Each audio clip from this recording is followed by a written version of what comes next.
All right, mates, welcome back to Crypto Leverage Trading Group. It is Thursday morning, a little after 10 a.m.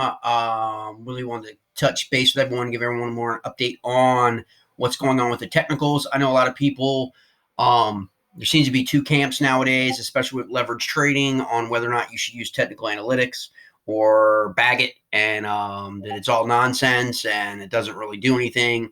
I know there's a couple people on YouTube that basically are railing against technical analysis. But I think that's just kind of a marketing stick for those people. I know one or two of those people are actually using technical analysis behind the scenes. You could just tell with how they speak about charts to know that they're obviously looking at technical indicators. And so what I always try to stress people in our group is, look, you don't have to be an expert at technical analysis. Okay. There's a few patterns that you want to be able to recognize. We talk about pattern recognition, in the 15-minute, 5-minute, and 1-minute chart. Okay. What's happening in terms of the pattern. What we're looking at here is the Bitcoin 3-minute chart, right? And so we're looking at, like, when you candle recognition, pattern recognition, what we're looking for, right? And there are certain indicators in the overall macro perspective of technical analysis that the industry is putting out there that what they're looking at. And we have to remember, as a leverage trader, you are looking for shifts in direction to capitalize on leverage, okay?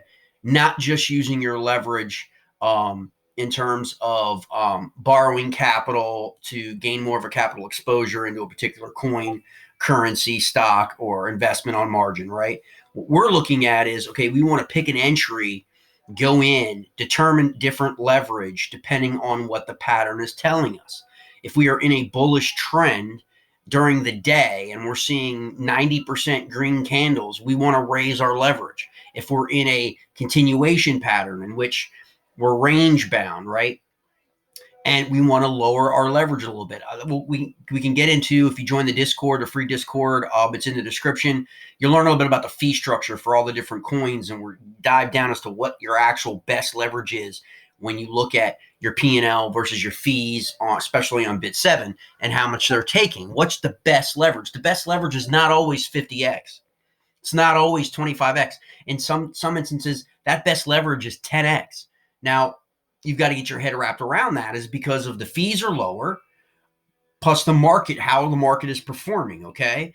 The higher leverage you go on the BitSeven platform regarding what currency you're trading, the higher fees you're paying, okay, as well. You have to wait longer, right? If you're going at 50x, you've got to wait longer in order to capture gains, because your first 7.5% of your P&L covers your fees, right? So you have to wait till about 7.6% before you're even in the money, right?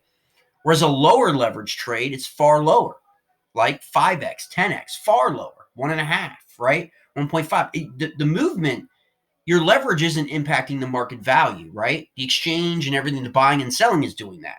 So Bitcoin is going up as much as Bitcoin's going up, regardless of the leverage that you have in play and you're utilizing. So you need to keep that in mind, okay? And what we're looking at with Bitcoin today, obviously we've had a 24-hour high of 19,455. And remember, yesterday we talked about how I expected to get to 19,400. It happened towards the end of the 24-hour period. Didn't happen as fast yesterday as I thought it would, but it did occur, and we came down. So our low is 18,781. Our high is 19,455. So we've got to really look at that in terms of understanding where we are in this particular pattern. And what pattern has set up here in the last 24 hours is what's known as an ascending formation, okay? An ascending triangle formation, which is a continuation pattern. What makes it ascending versus descending, right? These are the things that you just want to know, the basics. You don't need to be an expert in technical analysis, but you know that in an ascending triangle, you're looking for a breakout. That breakout is going to be either to the upside or to the downside, correct? If we break out, we are going to test all-time highs and enter into that 19,500 channel, okay? If we break down, we're going to test the EMA of the 20-day, which is 17,720. Okay, this is where we're at. But we're still in a bullish trend, okay? You want to look for the horizontal upper line on the top and a rising lower trend line. That's what makes this an ascending triangle and is a pattern that you need to recognize. All right, that's part one.